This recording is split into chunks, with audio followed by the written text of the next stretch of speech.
নমস্কার বন্ধুরা, তোমরা সবাই কেমন আছো? আশা করি তোমরা সবাই ভালো আছো। ঝুম্পা ফ্যামিলি ব্লগে তোমাদের সবাইকে স্বাগত জানাই। আজকে কোনো ব্লগ নিয়ে আসিনি, আজকে একটা রেসিপি নিয়ে এসেছি। রেসিপিটা দেখেই বুঝে গেছো কী রেসিপি নিয়ে এসেছি। আজকে চিলি চিকেন নিয়ে এসেছি। চিলি চিকেন তো তোমরা সবাই রান্না করতে পারো, কিন্তু আমি কেমন করে রান্না করি সেটাই তোমাদের সঙ্গে শেয়ার করব। আর খেতে এত টেস্টি হয় যে কি বলবো। যাই হোক, চিলি চিকেন তো আমরা সবাই ভালোবাসি, চাইনিজ খাবারের সবাই ভক্ত। চলো দেখে নিই। এই দেখো, চিকেন নিয়ে নিয়েছি। এখানে 1 কেজি চিকেন আছে। এটার মধ্যে গিলেমেটেও আছে। আমার খুব ভালো লাগে চিলি চিকেনের মধ্যে গিলেমেটে থাকলে, এর জন্য গিলেমেটেটাও আমি পিস পিস করে কেটে নিয়েছি। তার মধ্যে 2টো ডিম দিয়ে দিয়েছি, আর দিয়েছি আদা রসুন আর শুকনো লঙ্কা বাটা। কাঁচা লঙ্কা ছিল না, এর জন্য শুকনো লঙ্কা বেটে নিয়েছি। 3 চামচের মতো দিয়ে দিলাম, 3-4 চামচের মতো আদা রসুন বাটা দিয়ে দিলাম। আদা রসুন বাটাটা একটু বেশি করে দিতে হবে। আর 2 চামচের মতো, 4 চামচের মতো দিয়ে দিলাম গোলমরিচ গুঁড়ো। গোলমরিচ গুঁড়োটা মেন এটাতে। আর দিয়ে দিলাম একটু অ্যারারুট। তোমরা চাইলে কর্নফ্লাওয়ার দিয়েও মাখতে পারো। আমি একটুখানি অল্প দিলাম এখন, অ্যারারুটটা পরে আবার দেবো। এখন নুনটা দেবো না, নুনটা দিলে না জলটা কেটে যাবে, এই জন্য নুনটা এখন আর দেবো না। আর দিলাম কালারের জন্য একটু লঙ্কার গুঁড়ো। এটা কাশ্মীরি লঙ্কার গুঁড়ো, ঝাল হয় না, কিন্তু কালারটা খুব ভালো আসে, লাল লাল কালার আসে, এর জন্য এটা দিলাম। তোমরা চাইলে দিতেও পারো, নাও দিতে পারো। আমার খুব ভালো লাগে, এর জন্য আমি দিলাম। যাই হোক, চলো এটাকে ম্যারিনেট করে এরকমভাবে মেখে ম্যারিনেট করে রেখে দিই আধা 1 ঘন্টার জন্য। তোমাদের যদি হাতে টাইম থাকে তোমরা 3-4 ঘন্টার জন্যও রেখে দিতে পারো, বা ওভারনাইটও মেখে রেখে দিতে পারো। হেভি সুন্দর সফট হয়। যাই হোক, চলো এটাকে ভালো করে মেখে নিই। মেখে নিয়ে তারপরে রেখে দেবো ঢেকে।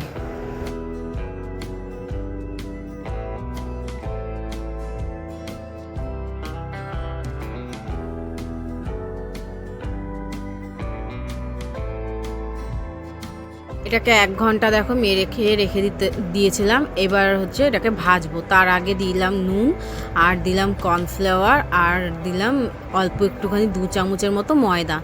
ময়দাটা দিলে না বাইন্ডিংটা খুব ভালো হয়, এর জন্য ময়দা আর অ্যারারুট দিয়েই আমি মাখি। তোমরা চাইলে শুধু অ্যারারুট বা শুধু কর্নফ্লাওয়ার দিয়ে মাখতে পারো, কিন্তু পাতলা মাখাটা হয়। তারপরে কড়াইতে তেল দিয়ে এটাকে একে একে করে ভেজে নেবো। ভাজাটা এত সুন্দর ক্রিস্পি হয়েছিল যে শুধুই সব পকোড়া খেয়ে নেওয়া যাবে। আর আমার ছেলে ঘরে ছিল না, ঘরে থাকলে মানে মা বাড়ি গেছিলো, নাহলে তো ওই অর্ধেক সব খেয়ে নিত। এই জন্য আর কেউ খাওয়াচ্ছিল না। এই দেখো, একে একে করে সব পকোড়াগুলো এরকমভাবে ভেজে নিচ্ছি।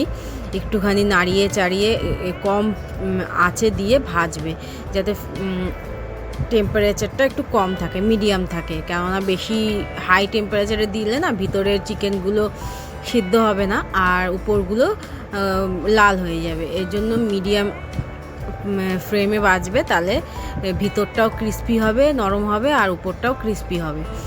চলো তাহলে এটা ভাজা হয়ে গেছে। এ দেখো, একটা লট ভাজা হয়ে গেছে। আর 3বার ভাজতে হবে, আর 2বার ভাজলেই হয়ে যাবে। একবার কড়াইতে দিয়েছি, আর একটুখানি রয়েছে বাটিতে। এটাও আস্তে আস্তে ভেজে নেবো মিডিয়াম আঁচ দিয়ে। দেখো, এটা এই বাটিটা থাক, এই বাটিটার মধ্যে জল দিয়ে আর একটু অ্যারারুট দিয়ে এটা পরে ঝোলে দিয়ে দেবো, তাহলে এটার মশলাটাও নষ্ট হবে না। এই দেখো, এটাকেও ভালো করে কম ইসেতে ফ্লেমে ভেজে নেবো। আর দেখো মাংসটা কতটা লাল হয়ে ক্রিস্পি হয়েছে, দেখেই আমার তো মুখে জল চলে আসছে। এখনই এডিটিং করতে বসেছি, তখনই মুখে জল চলে আসছে। যাই হোক, চলো এটাও ভাজা হয়ে গেছে। এবার ওই তেলটা অল্প কমিয়ে নিয়ে অল্প তেল কড়াইতে রেখেছি, আর বাদবাকি তেলটা বাটিতে ঢেলে নিয়েছি। তার মধ্যে দিয়েছি আদা রসুন, যে বাটাটা দিয়ে ম্যারিনেট করে রেখেছিলাম ওই বাটাটাই দিয়ে দিয়েছি। তোমরা চাইলে আদা রসুন কুচিয়েও দিতে পারো, কিন্তু আমি আর কুচিয়ে দিইনি, যেহেতু এটার মধ্যে লঙ্কা বাটা ছিল, তারপর আদা রসুনটাও বাটা ছিল, এর জন্য আমি এটাই দিয়ে দিয়েছি। এরকমভাবেই আমি করি, আর খেতে এর জন্য টেস্টটাও খুব ভালো হয়। আর তার মধ্যে দিয়ে দিয়েছি একটু বেশি করে পেঁয়াজ। এরকমভাবে কিউবভাবে পেঁয়াজটাকে কেটে তারপরে ছাড়িয়ে নিয়েছিলাম পেঁয়াজটাকে, সেটাকেই দিয়ে দিয়েছি। আর কিউব করে কেটে নিয়েছি ক্যাপসিকাম, এটাকেও দিয়ে দিয়েছি ক্যাপসিকাম। এখানে 1.5খানা ক্যাপসিকাম আছে।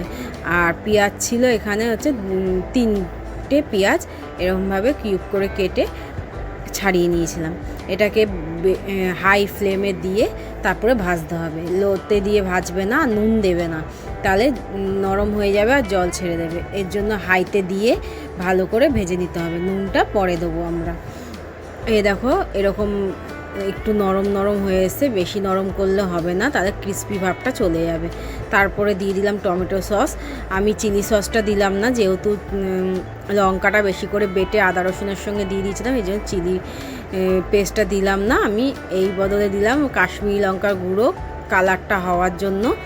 আর লাল একটা কালার আসে, খুব ভাল লাগে দেখতে। আর হচ্ছে টমেটো সসটা একটু বেশি করে দিলাম। আর এটার মধ্যে এই যে এখন দিয়ে দিলাম নুন, কেননা এর আগে যদি নুন দিতাম না, পেঁয়াজ আর ক্যাপসিকামগুলো পুরো একবারে নেতিয়ে যেত। এর জন্য এখন তার বেশি কষাবো না, এর জন্য নুনটা দিয়ে দিলাম। আর এটার মধ্যে দেবো ভিনিগার আর সোয়া সস। সোয়া সস 1 চামচ দেবে আর ভিনিগার 1 চামচ দেবে, দিয়ে ভালো করে মিশিয়ে নেবে।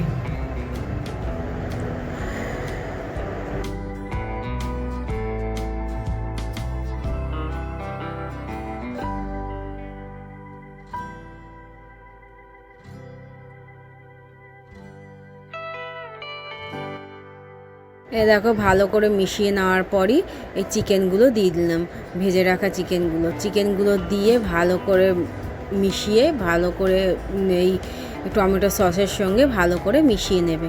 এরকমভাবে তোমরা চাইলে এরকম ড্রাইও রাখতে পারো, এটাকে ড্রাই চিলি চিকেন বলে। এরকমভাবেও খেতে পারো, আবার চাইলে আমি যেরকমভাবে করছি সেরকমভাবে করেও খেতে পারো।